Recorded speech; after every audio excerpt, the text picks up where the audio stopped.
আশাজির সঙ্গে আমার ব্যক্তিগত একটা অসম্ভব ভালো সম্পর্ক ছিল এবং আমার পরিচালনায় একটি ছবি করেছিলাম আমি, পুরুষোত্তম, যেখানে আরডি বর্মন মিউজিক করেছিলেন। আশাজি প্রচুর গান আমাদের বাংলায় গেয়েছেন, সেটা ছোটবেলার থেকে শুনেছি।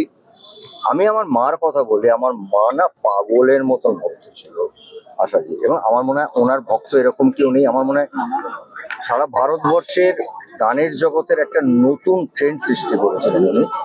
ওনার প্রতিটি গান, সেটা বাংলায় বলি হিন্দিতে বলি, সেটা এখনো আমরা গাই। এবং আশা ভোসলের গান না একটা দূর থেকে শুনলেও বোঝা যেত, ওনার একটা প্যাটার্ন ছিল। এবং আশাজির মতন একজন শিল্পী, একজন মানুষ, আমি ওনাকে ব্যক্তিগতভাবে চিনতাম, কারণ আমার ছবিতে, পরিচালনার ছবিতে উনি গান গাইতে এসেছিলেন। ওটা আমার কাছে একটা স্বপ্নের মতন।